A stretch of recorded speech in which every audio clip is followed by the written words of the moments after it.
The founder of the electric car company and the new owner of Twitter made a prediction. The day will come when the ratio between humanoid robots and humans will be greater than 1, meaning that soon there will be more Optimus humanoid robots than human beings on Earth.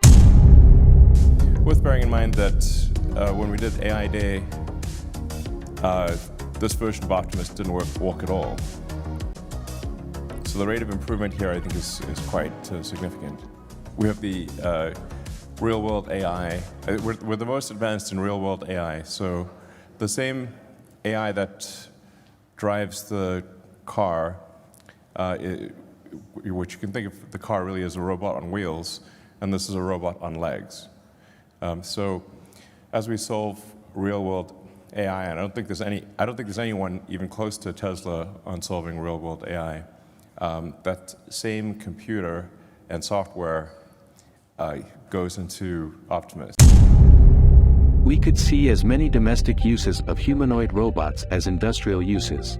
What I think Tesla brings to the table that others don't is the possibility of implanting AI in the real world, Musk explained. Although it's not the first time that the founder of Tesla has jumped into the pool without checking if there is water first, his words have reopened a debate that is almost as old as the science fiction genre.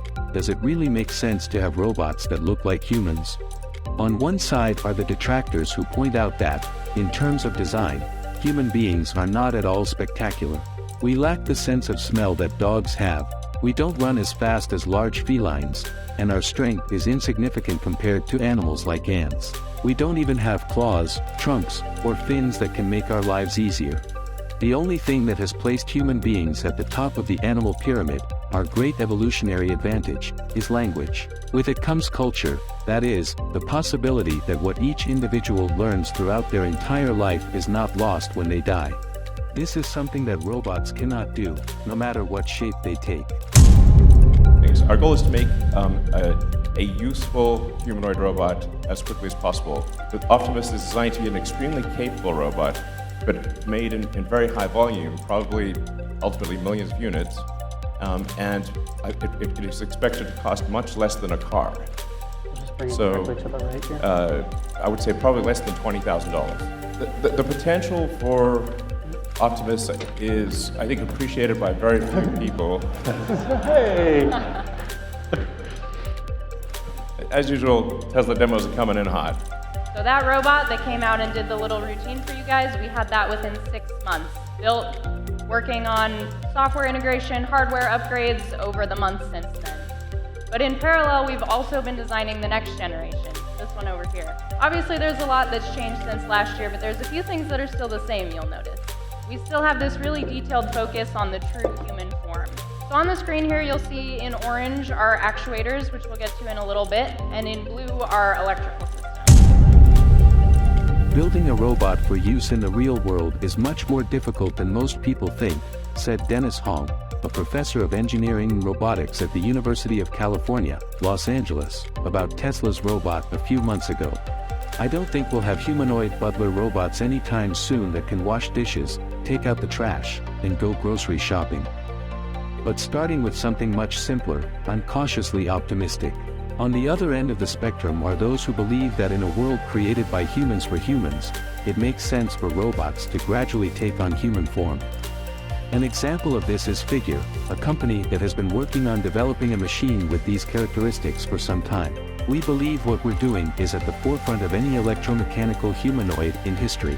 We're now working on our second generation of humanoid robots, which will have all the necessary features for commercial operations, one of its co-founders, Brett Adcock, explained to TechCrunch.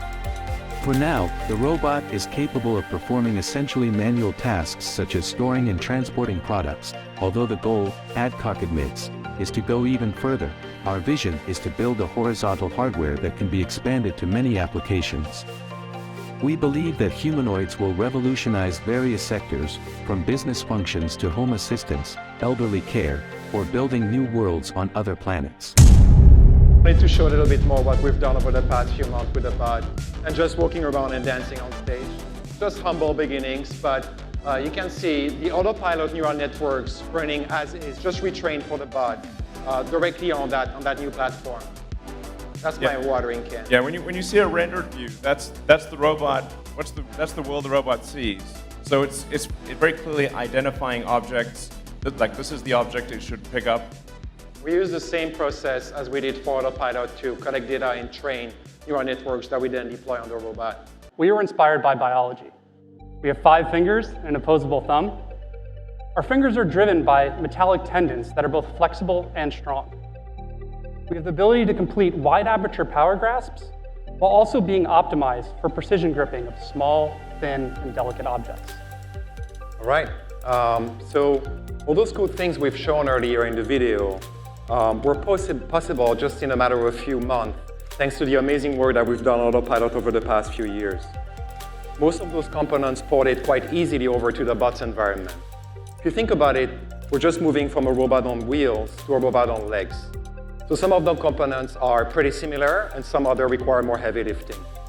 So for example, our computer vision neural networks were ported directly from Autopilot to the BOT's situation.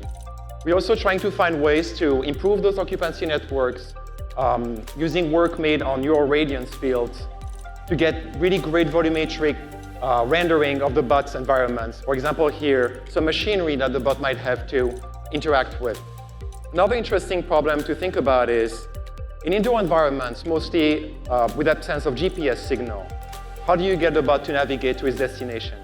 So we've been training more neural networks to identify high-frequency features, key points within the BOT's camera streams, and track them across frames over time as the BOT navigates through its environment. And we're using those points to get a better estimate of the BOT's pose and trajectory within its environment as it's walking. And this is a video of the motion control code running in the Autopilot simulator showing the evolution of the robot's walk over time. So as you can see, we started quite slowly in April and started accelerating as we unlock more joints and deploy more advanced techniques like arms balancing over the past few months. Right, so hopefully by now you guys got a good idea of what we've been up to over the past few months. We started having something that's usable, but it's far from being useful. There's still a long and exciting road ahead of us. I think the first thing within the next few weeks is to get Optimus at least at par with Bumblebee, the other BOT prototype you saw earlier, and probably beyond.